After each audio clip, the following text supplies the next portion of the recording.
guys, it's Damson here, back with another video because I'm feeling a lot better. I can actually do stuff and my nose is no longer broken, so I can actually do camera stuff.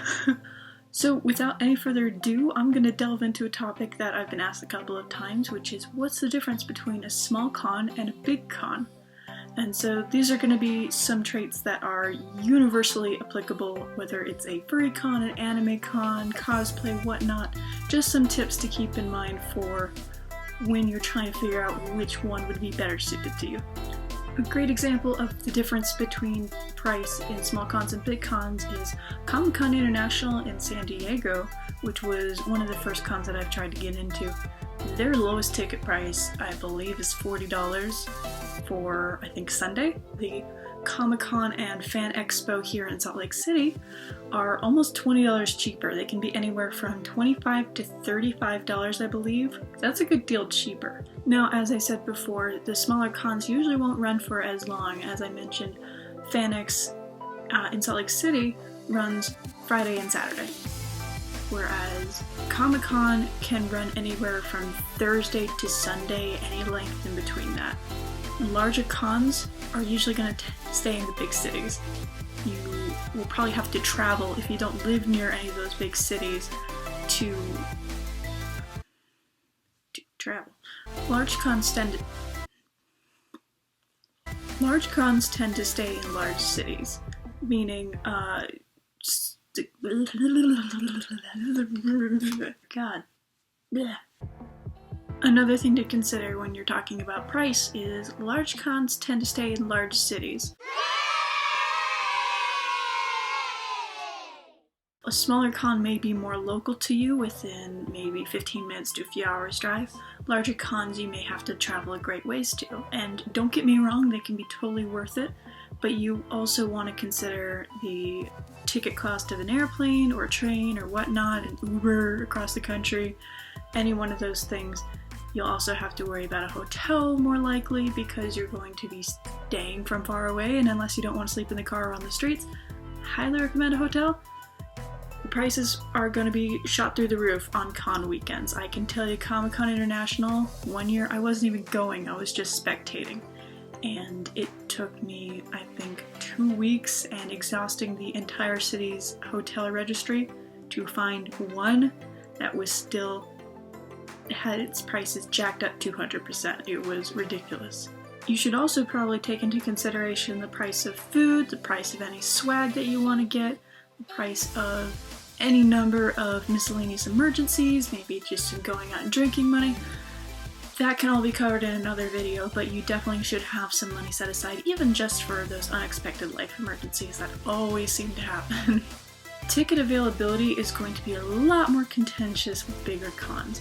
That's because even though there are far more tickets to give out because they expect the large numbers, oftentimes you might be put into a lottery, or you might have to be sitting right there at your computer waiting for the ticket registration to open. I know some cons will sell out in minutes.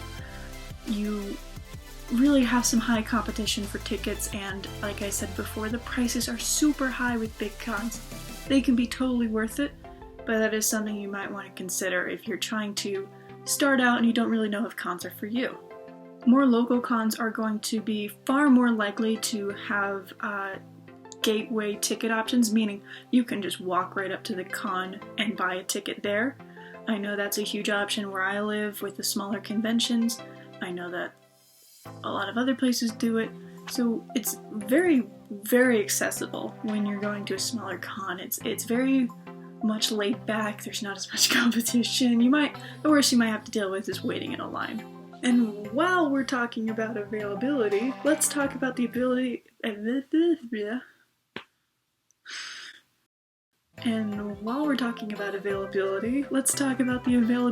of stock, of shows and panels. What I mean by stock with shows and panels, mostly it means the attendance. You know, you can only stuff so many people into a room without it becoming a severe fire or safety hazard.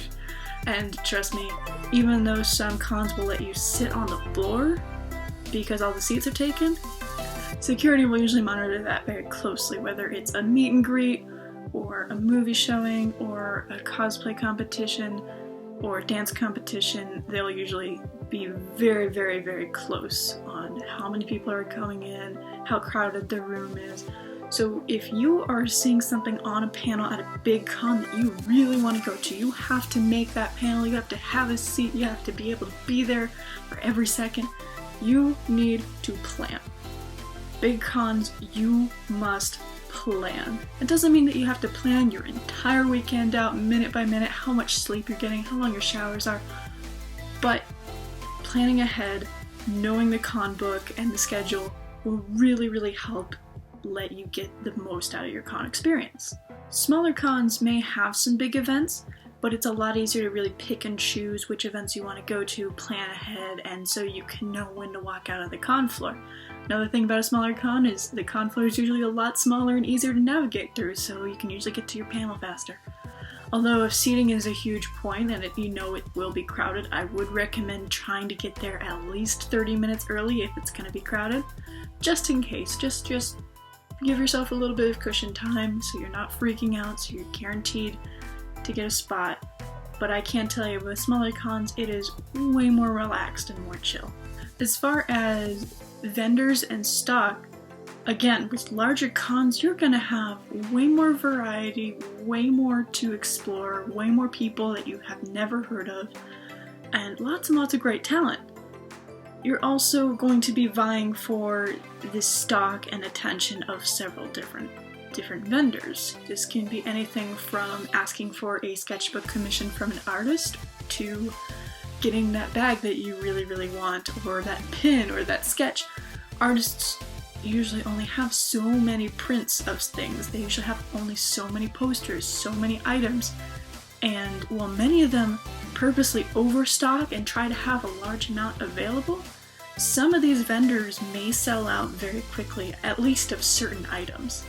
So if you see something, I really hate to put it like this, but if you see something and you are just really in love with it, I think the biggest risk is to take more than an hour to think about it.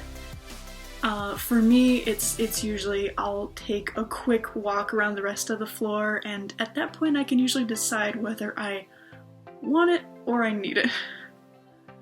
And usually I'm pretty good at discerning whether or not, one, I'll be able to track it down online by that vendor, or two, can I follow them, or get their business card so I know when they'll restock, etc. Or if, it was just a passing fancy and I'm moving on and I'm off to other things that I want to spend my money on. But I think taking more than an hour, especially at a big con, is kind of a little bit of a risk, because vendors will not hold things for you. They're not entitled, nor will they want to hold something for someone who potentially won't come back. They want to sell. Now, it's no mistaking that big cons are in the news for a reason. They have tons of events. They pull out all the stops, all the guests, all the meet and greets and signings, and all these amazing things. There's movie showings, there's new showcases of new projects and items and technology, and there are some big name stars that attend these big cons. That being said, there are a ton of amazing and high quality events that you can see across the board with big cons. You can see, as I mentioned before, the cosplay competition. You have the huge grandiose masquerades going on at International Comic-Con, Comic-Con New York, all these big things. You have way more fursuit games at furry conventions.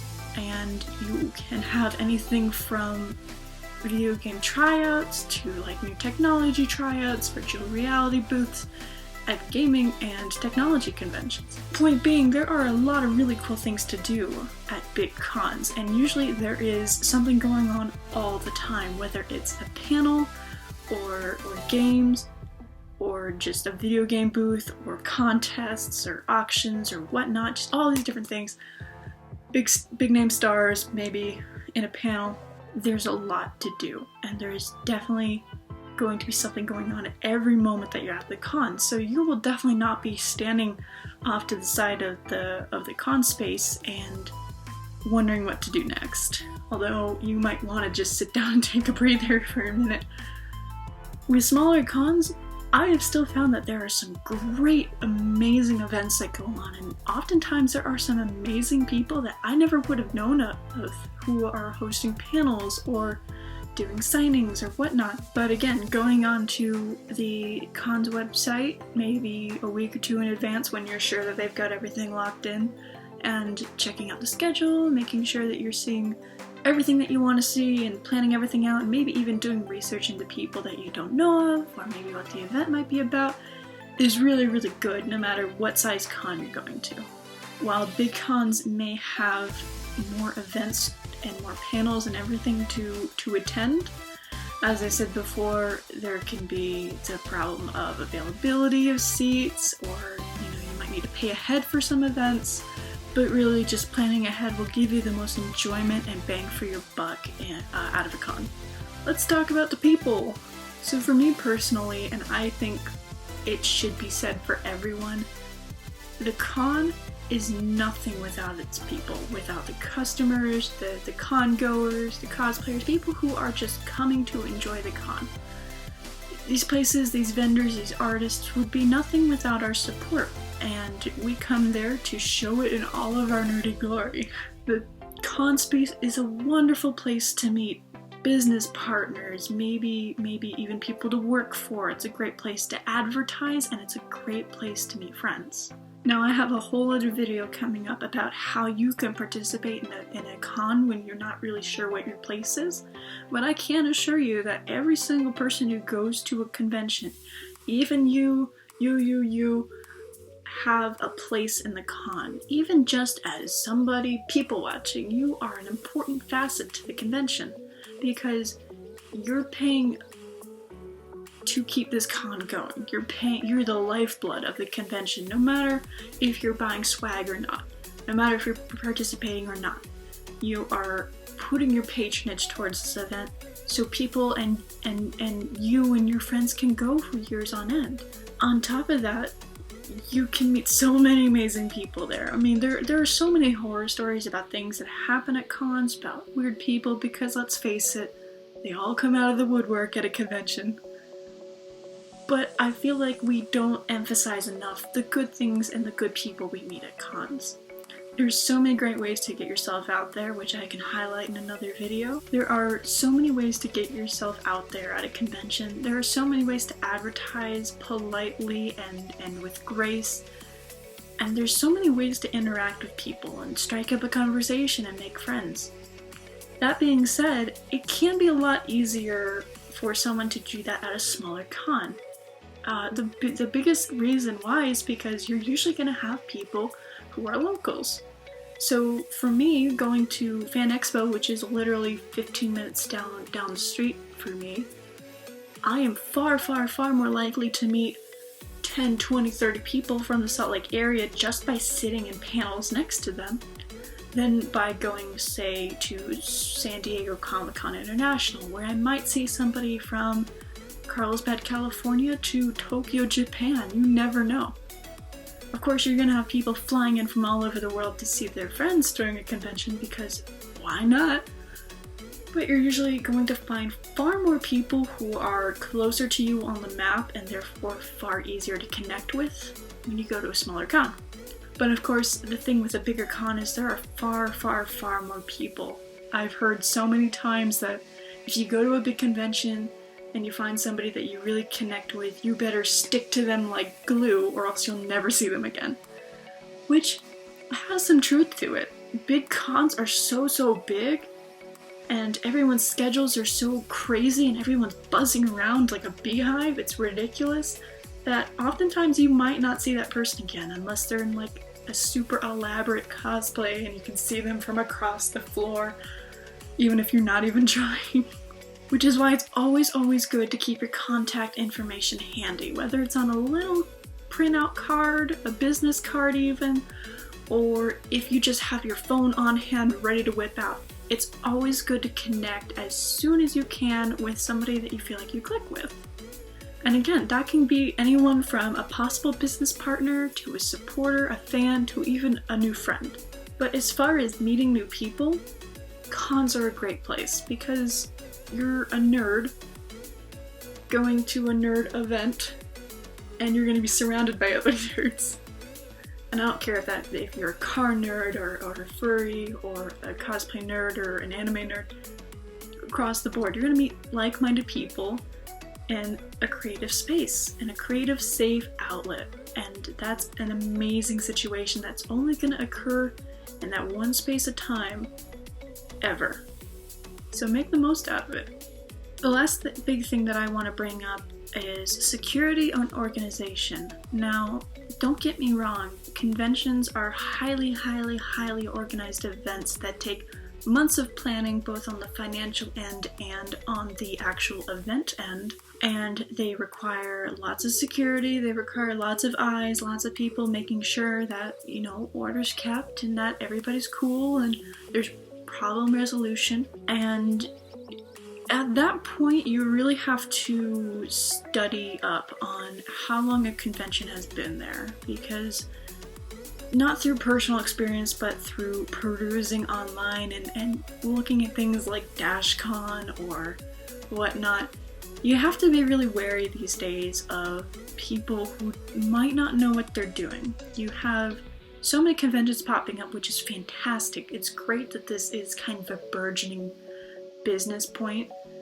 but you might want to be very, very cautious about the smaller cons because they haven't established a fan base yet, which is why they're not as big. They might only have been running for 1 year, maybe 5 years, maybe this might be their first run. Even when a con is 5 years old, sometimes they still don't have everything worked out. And let's be honest, things change. The economic environment is constantly moving. Hotel policies are changing, convention standards are constantly changing, and what we're seeing a lot of right now in the nerd news, I suppose, is the cosplay is not consent movement, which is, it should be common sense that you don't handle anyone who, is cosplaying just because they're dressed in a certain way, this whole big thing. My point being that things are constantly in a volatile space when you are planning a convention. Cons that have been there for, let's say, 8, 10, even 15 years, maybe 20 years even, they have their shit down. They usually have chairmen or a board of directors who have been there for years, so they know the con environment, and they usually have an established fan base, which calls for more security, obviously. More people who go, the more people you need to watch out for them. On top of that, you're going to have more checks and balances to make sure that certain things go over okay. Maybe you might have somebody checking in on panels far more often. Bigger cons, it should go without saying, are likely going to have far more ways for you to get help if something should happen, God forbid. Having more people helps because you have so many more eyes, you have so many more routes to security, and you might feel like you're lost in the mix for quite a bit when you're getting a handle of it, but I can assure you that you will have people watching out for you. You can go to anyone at a convention and ask for help, and someone will know where to point you to or try to stay with you. There are so many good people at cons. With smaller cons, you have the bigger risk of how long have they been running? Do they have enough security? Do they hire the right people? Are these people reliable? How long have they been working with this security? Does the security belong to the hotel? So do they care about the hotel property? You have all these different things that you have to consider. Smaller cons are usually very, very, very safe. There is usually a great security team, often local, friendly, There's nothing wrong with a smaller con security. All I'm saying is there are certain risks for each convention. I hate to put it out there like that, but we do live in a time where bad people are not afraid to let their intentions be shown. And I've found with personal and secondhand experience, smaller cons sometimes get swept up in that. Sometimes they don't know how to handle a large, potentially threatening situation. cons are an extremely safe place a lot of the time because people are always willing to help you. Of course, there's going to be weirdos and there's going to be creeps and there's going to sometimes be that one person who wants to ruin the convention. But the people who want to help, the people who will want to diffuse a situation are always going to outnumber the bad people. There are a lot of eyes on you, there are a lot of eyes on everyone else. We're all here to have a good time, and again, the good people are going to outnumber the bad. So let's break it down. Small cons have less expensive tickets, but they might run for fewer days. They might have fewer events, but you might find more local people that you can work with, connect with, or even make friends with. Big cons, while being more expensive, often run for more days. There's often more events, more chances to meet people, more vendors, more everything really. But you might have more competition for going to those events or getting certain products from your favorite vendor. You can also advertise to far more people, but you will have a harder time connecting with them. I personally highly recommend going to a smaller con if you aren't very familiar with convention spaces, or if you're younger, or if you have social anxiety or maybe claustrophobia. Smaller cons are fantastic starting points. They usually have all age inclusive, it's much smaller so it's easier to navigate and even exit if you need to. There's usually more local people and everybody seems to be a little bit more relaxed at a smaller con. It's a great place to go and just chill out with your friends even. Like I said, you can walk right up to a booth a lot of the times and just buy a ticket on a whim. While I'm not discouraging anybody to go to a larger con, I highly, highly recommend going to a larger con once you're familiar with the convention space. That's just because you know what you're getting into, you know what to expect in terms of people volume, people closeness, proximity to you. You're aware of the fact that some people don't shower before they go to a convention. You know the ins and outs, kind of, and you're comfortable with it. On top of that, I would highly recommend the older people, meaning anywhere from 18 and up, to go to a larger con simply because, one, there's going to be far more people. Just being older is just going to be more safe. You don't need anybody to look after you, or you don't need to look after anyone else. On top of that, a lot of conventions will host in or right next to a hotel, which is hosting the event.